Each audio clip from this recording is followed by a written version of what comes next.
अस्सलाम वालेकुम। मैं ਤੁਹਾਡਾ ਲੱਕੀ ਭਾਈ ਆਪਣੀ ਜਾਤੀ ਚੈਨਲ ਤੋਂ ਤੁਹਾਡੇ ਨਾਲ ਗੱਲ ਕਰ ਰਿਹਾ।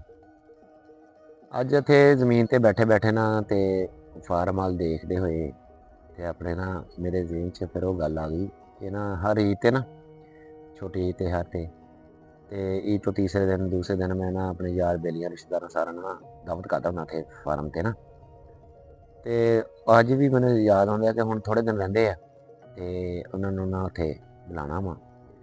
ਦੇਖੋ ਕੌਣ ਕੌਣ ਹੁੰਦਾ, ਤਕਰੀਬਨ ਆ ਹੀ ਜਾਂਦੇ ਹੁੰਦੇ 40-50 ਬੰਦੇ ਤੇ ਯਾਰ ਬੇਲੀ ਆ ਹੀ ਜਾਂਦੇ ਹੁੰਦੇ। ਕਈ ਦਫਾ ਜ਼ਿਆਦਾ ਹੋ ਜਾਂਦੇ, ਕਈ ਦਫਾ ਘੱਟ ਹੀ ਹੋ ਜਾਂਦੇ ਜਿਸ ਹਿਸਾਬ ਨਾਲ, ਕਿਉਂਕਿ ਮੈਂ ਹਰ ਇੱਕ ਨੂੰ ਕਹਿਣਾ ਹੁੰਦਾ ਕਿ ਆ ਜਾਓ ਭਾਈ। ਇਹ ਕਿਸੇ ਨੂੰ ਨਹੀਂ ਕਹਿਣਾ ਹੁੰਦਾ ਕਿ ਤੂੰ ਨਾ ਆਈ ਤੇ ਫਲਾਣੀ ਤੂੰ ਨਾ ਆਈ। ਸਾਰਿਆਂ ਵਾਸਤੇ ਓਪਨ ਹੁੰਦੀ ਹੈ ਇਹ ਦਾਵਤ। ਤੇ ਦੇਖੋ ਹੁਣ ਕਿ ਇਹ ਸੋਚ ਰਿਹਾ ਵਾਂ ਕਿ ਯਾਰ ਇੱਕ ਵਾਰੀ ਕੀ ਬਣਾਉਣਾ ਵਾ ਤੇ ਕੀ ਉਹਨਾਂ ਨੂੰ ਖਵਾਉਣਾ ਇੱਥੇ ਆਇਆ ਨੂੰ। ਤੇ ਸ਼ਤੂਤ ਵੀ ਇਸ ਟਾਈਮ ਲੱਗੇ ਆ ਤੇ ਆੜੂ ਵੀ ਲੱਗੇ ਆ, ਅਨਾਰ ਵੀ ਹੁੰਦੇ ਨੂੰ ਥੋੜ੍ਹੇ ਬਹੁਤੇ ਵੱਡੇ ਹੋਣਗੇ।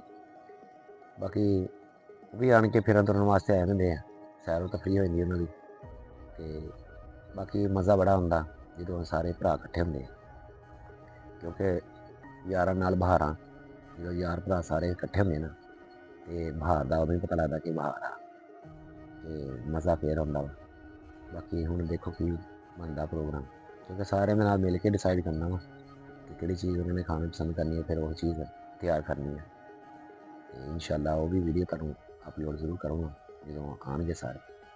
ਤੇ ਫਿਰ ਮੈਂ ਚੈੱਕ ਕਰੂੰ ਕਿਹਨੇ ਸਬਸਕ੍ਰਾਈਬ ਨਹੀਂ ਕੀਤਾ, ਫਿਰ ਮੈਂ ਦੱਸੂਗਾ ਉਹਨਾਂ ਨੂੰ, ਠੀਕ ਹੈ ਨਾ।